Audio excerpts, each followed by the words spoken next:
Alright, what is going on, guys? The AWT Finals is coming up way too soon, if I'm being honest. But leading into that, I have had quite a few questions involving how exactly does it work, and then, of course, who's actually going to be there. So that being said, though, let's start with, so what's going on with the finals? For the AWT Finals, this is going to work specifically for the likes of Guilty Gear and Granblue, because Under Night already has a Final 8 already chosen, as only 8 players are qualified.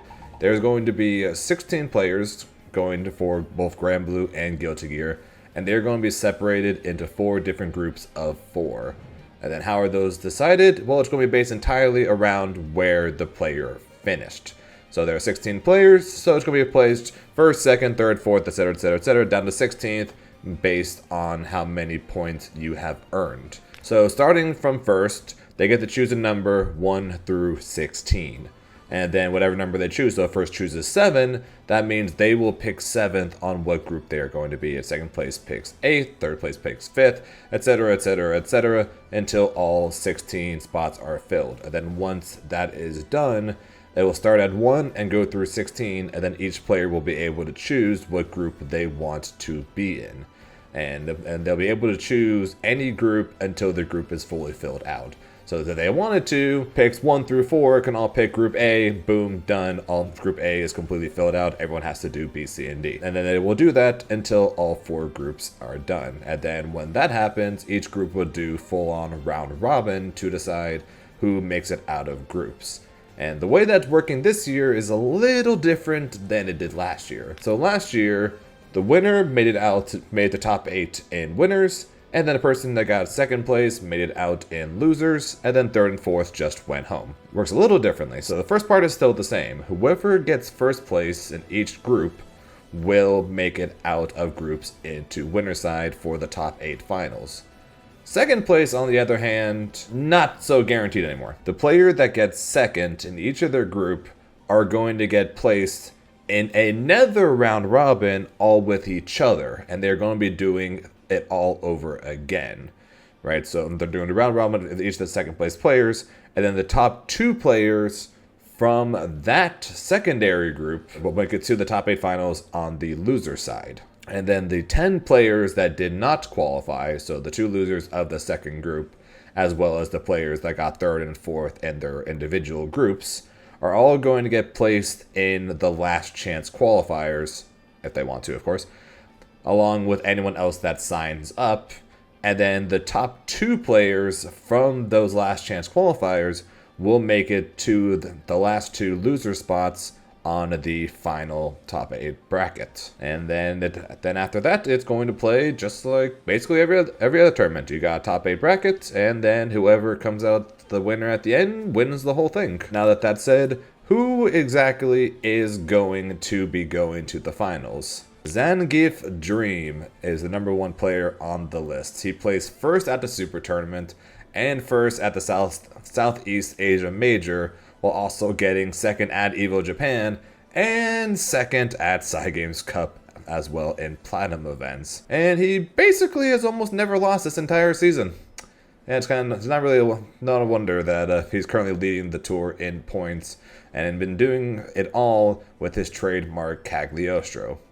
And on a quick side note, he really wants to beat me up because I put her mid-tier in my tier list a while ago, and I'm a little scared of him right now. So, based in second place right now, having gone first at crossover, first in versus fighting, as well as taking first in the Platinum event of UFA. Hey Space, you mind leaving some points for the rest of Europe? I think they'd probably appreciate it. In third place is Zane. Since that's kind of just me, rather than going through the reminder of constantly being the bridesmaid and never the bride this season, because way too many second places, I'm just going to say that if a tournament happened in NA for the entire season up until Frosty Faustings, I basically just placed top 2 in just about all of them, which did earn me a wrestling belt from CEO and the 3rd spot going into the finals with my boy Grimnir. Fourth comes Monarch, wanting to just copy what he did last year, I guess. He went from out of the cut going into September to securing first place at First Attack, first place at Outplayed, and he also took first place at a plat event in Frosty Faustings,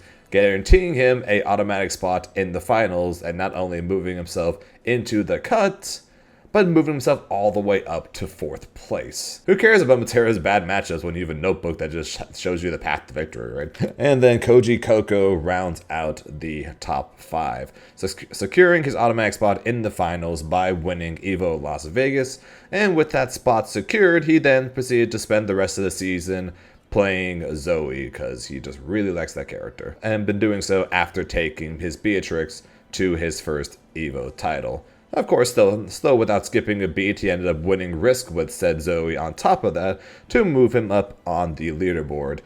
Who is this kid going to actually play the finals? I don't know, your guess is as good as mine. But be sure that no one wants to see him in their group though. Especially me! I don't know what happened to Shio after the Super Tournament in November, because I don't know, but it just seemed like he just swore he was just never going to lose again, because following immediately afterwards, he won Beak Pro Cup, he won Tiger Uppercuts, and he won Lagless Cup back to back to back, all within about a month to take the 6 spots on this leaderboard. The man who knows literally everything while playing a character like Luane who doesn't really seem to know anything. Apparently he's just a match made in heaven, and with minimal nerfs, everyone should be very afraid because odds are, if there is anything in Granblue Rising, Shio probably knows it. Skill has punched his way to no worse than a top 5 position in at least 8 ARC Tour events this season, earning himself the 7th spot on the finals leaderboard. Widely believed to be in contention for the best player in Europe, he has shown it with wins at both Hessen Crash as well as Only the Best.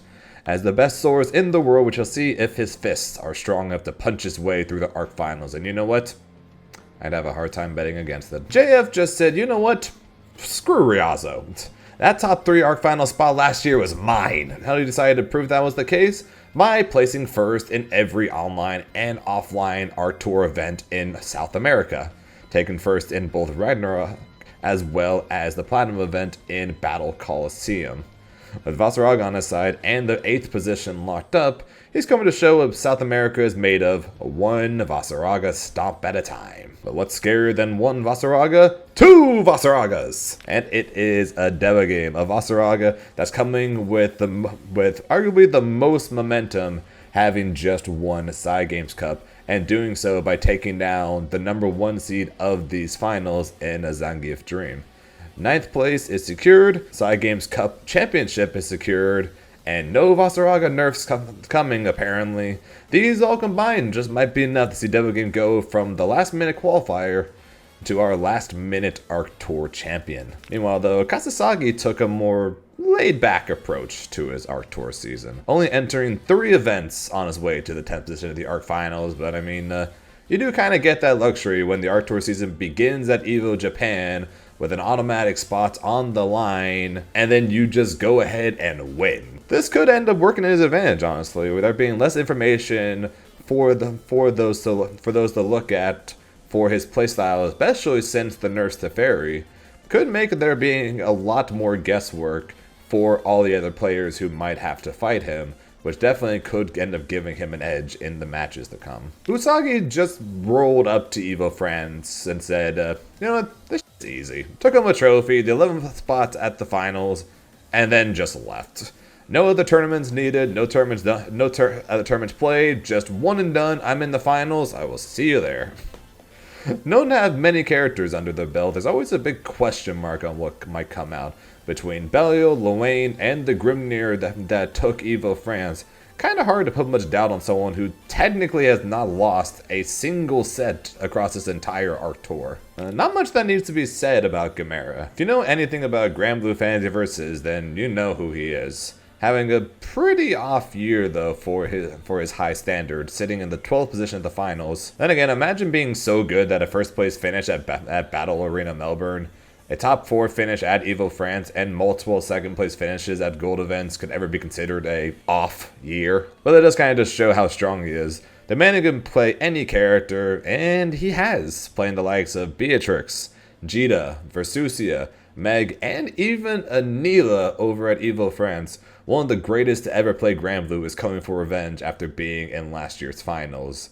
Best to stay out of the way though when the glove comes on. There were many tournaments on the ARC Tour that took place in Europe, and Finalist took full advantage to grab the 13th spot on the ladder, taking first in mix-up and placing no worse than 4th in at least 6 other events, including a 3rd at the Platinum event of UFA. Finalist has grinded out this tour season and always showed that at every event he went to, he was a contender to win the whole event. With Beatrix being as strong as ever and a newly supercharged Siegfried, time to see if he can continue from the tour and be a contender to take the whole event at the finals as well. Zeram said I was last place last year going to the finals. You know what? That's cool. I'll do that. I'll do that again. And actually to being 1 spot higher this time, earning the 14th spot by winning the very first NA event at Combo Breaker, and then spent the rest of the year not really having to worry about it, since he already got that guaranteed spot under his belt. Most tier lists don't really show much faith in Charlotta, but I doubt you'd really find anyone who doesn't have faith when it comes to Zeram playing the Charlotto. Pixies sure knew how to pick their moment, that is for sure. Much to the dismay and the probable worry of Saki, Pixie, after having a tough string of 7th to 13th place finishes at tournaments following their 3rd place finishes at both Only the Best and the Mix-Up, pulled off one hell of a crazy run at Evo France, only being taken down by Usagi in the finals to end up claiming the 15th spot on the leaderboard. Being clutch goes a long way, and with Luane by their side, time to clutch up and take that all the way to the group stage at finals. And then the final spot came down to the wire. It came down to 2 matches at Frosty Faustings. If BSG won his losers final match, he would have been in, and if Satoshi won the grand finals against Monarch, then he would have been in. But neither of those happened, so the 16th and final spot went to the world's newest and biggest Monarch fan, Saki. Despite a strong showing this season with 5 events finishing no worse than 3rd while adding a first at Clash of the Olympians, Saki found himself sitting at the edge of qualifying going into the final events of the tour season. But when the dust settled, he was the one to remain standing, bringing Catalina and a potential Charlotta to go with Zeram to the finals. It'll be up to him to make the most of this final spot, even if it would mean he have to take down the man who helped guarantee him that spot in the first place. Although now I kind of hope that both Saki and Monarch end up in the same group. And those are our players going into the ARC Tour Finals. Who's going to end up in what group? Who's going to make it out of groups? Who's going to make it out of the LCQ? And who is going to be this year's ARC Tour champion? I have no idea. Obviously, I hope it's me. What do you guys think of this different format for the ARC Tour? And who do you guys think is going to win the finals? Let me know if you guys want me to do something like this for the Guilty Gear players as well. Hope you guys have a good one, and I will talk to you guys later. Bye, guys.